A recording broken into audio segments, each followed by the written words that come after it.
So with the new Michael Bay produced film soon coming to theaters, I thought I'd take a look back at the original live action film that brought the heroes in a half shell to the big screen. So let's engage in a little turtle power.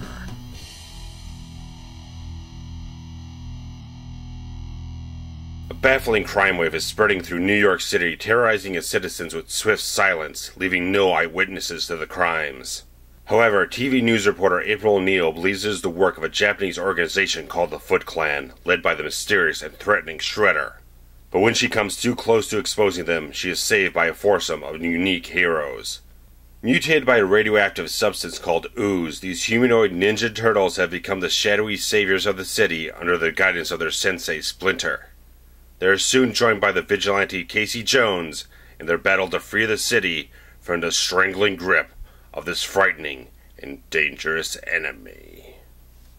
So of course, as a kid in the late 80s, absolutely I was a Teenage Mutant Ninja Turtles cartoon fan.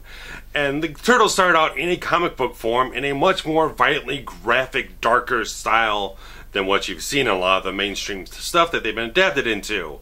And when it came to making this live-action film, I feel that they did as close of a middle ground between the cartoon with a lot of over-the-top cartoon-type stuff and the much more down and dirty and gritty type of feel that the comic books likely had, because I'm very surprised by this film. Revisiting it again last year and this year, the film holds up. It holds up very, very, very well, but also it's a very interesting type of mix that with this film, which was monstrously successful, made over $200 million worldwide as an independently produced film, fantastic type of success. But, you know, this is a PG-rated film, and to look at it, to watch at it, there's a certain, with the aesthetics that this film has, because I love how this film looks. The thing that really grabs me about how this film is presented is the dark, gritty, grimy type of style that this film really has a very gruff, rough type of feel to it. The grainy film stock, the sort of muted color schemes, everything just feels very down and dirty, very urban and gritty and everything. But the film is very much a PG film that it gets away with that type of thing while maintaining a very great sense of fun about itself. I like the balance that this film has a perfect balance between the lighthearted humor, all the comedy and everything, and the very serious type of character stuff. The very substance of this film is handled extremely well, with a lot of respect paid to the characters. Everything is handled in a very respectful manner in my view. They never allow it to devolve into a farcical, kind of a juvenile type of way, that they maintain a certain sense of heart with everything, a certain sense of care, that they treat every single character with a certain amount of respect. They never degrade any of the characters for the sake of making it funny or whatnot. All the humor really kind of comes naturally from what the characters, how they're defined and everything.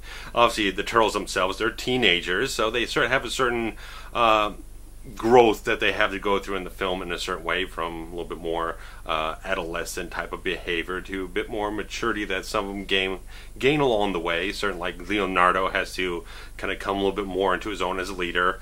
Raphael has a lot of temper and everything that he has to kind of work through and everything. There's certain little things that the characters grow a little bit by the end of the film, and there's just such strong, distinct, very well-developed characters in this film. Now, my favorite is Raphael of the Turtles in this film. I just love his attitude, just everything that he has going on, just that attitude that he has throughout the whole film. His exchanges with Casey Jones early on.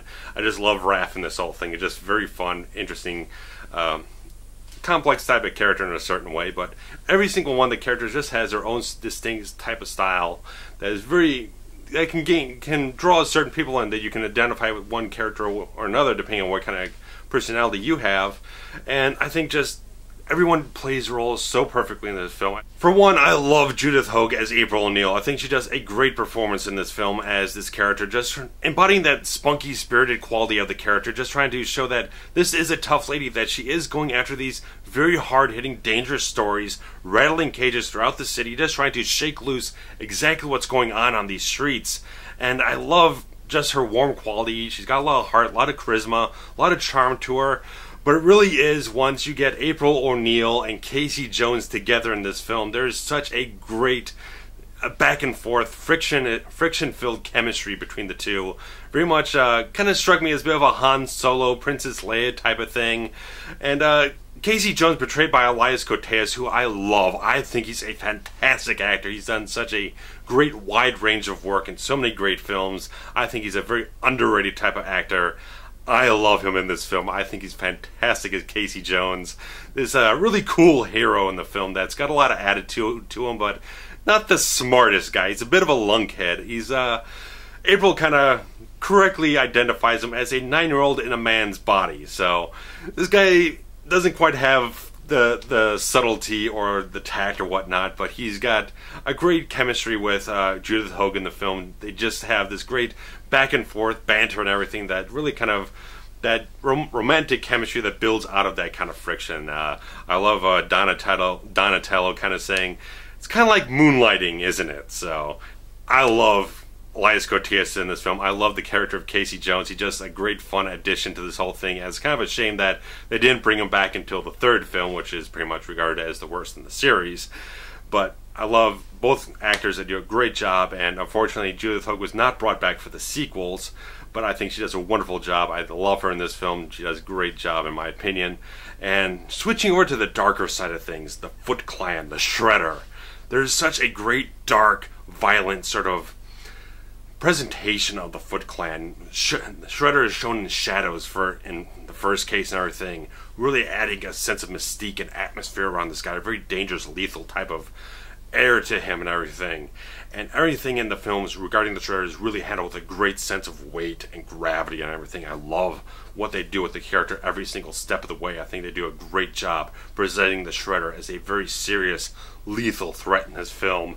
And I love the, like I said, dark, violent, sort of indulgent reality that the Foot Clan trying to absorb these wayward kids, these teenagers who just feel like they don't fit in anywhere. They don't feel like they have a family, and the Shredder kind of absorbs them into his corrupt type of moralist society of the Foot Clan and everything. And it's just this great little things going on throughout the whole film. That even they have the character of Danny in this film, who's the son of April's boss and everything. He gets involved with the Foot Clan. So there's these little subplots going on, threading through the film that really kind of enhance and support and reinforce everything that's going on throughout the whole film with all the little character and story arcs that go through it. I think it's a great storyline that they put together, great little screenplay that they fashion together with a lot of little cogs here and here that really kind of thread you through the whole world of all these different characters and all these little things going on to really kind of give you a full, rich type of story that I think is fantastically done. Now, the real challenge at the time of making this film was trying to figure out a way to make realistic 6-foot-tall turtles that can perform ninjutsu. Now, obviously, you can't go with CGI at the time. It's far too early in the evolution of that technology for that to be a plausible option. So the filmmakers turned to Jim Henson's Creature Shop, which were the absolute standard barriers in the fields of animatronics and puppetry. And you can see their work in this film shows that they were at the absolute pinnacle of their skills and their talent. I'm impressed so much about what they were able to achieve, that they created such very lifelike, finely detailed characters in every single sense of design, every single sense of articulation in these costumes, in these characters that just come out as very realistic, tangible, textured characters that you believe them when you see them. And it's great to know that you've got all these guys, these performers, in these very likely very heavy rubber suits. They're able to maintain a certain wide range of flexibility and agility and freedom of movement to actually be convincing on screen as these characters who are supposed to be very highly trained ninjas. And it's just amazing that these performers, in whatever suits that they are wearing, because they probably had various suits for various uses on the production, whether it's a stunt performer suit or more of a finely articulated head or whatnot to really kind of emote and express emotions in the film, which is also an amazing achievement, that they can have these characters emote to a certain extent that you can grasp onto a certain layered depth of emotion in these characters. And it just a testament to both that and the direction of this film by Steve Barron, that they did such a great job bringing these characters to a realistic, believable, convincing life. It's just an amazing achievement all the way through, and I think they really should have won awards, because this is tremendously amazing work in my opinion. And like I said, I think that this film has a great depth and core of emotional substance to it. There is a lot of fun to this film. I will say that there is just a great sense of humor and fun to this film. This is a greatly funny movie. It keeps me laughing. It keeps me entertained. But there's also that great sense of emotional substance and core. That there's a certain sense of spirituality between the Turtles and Splinter and everything. There's a great believability that these are very multi-layered, dimensional type of characters that have a certain sense of soul to them and heart and everything. And it's a great achievement for the screenwriting, the direction, everything, that all these things came together in such a believable fashion, in such a great package and everything.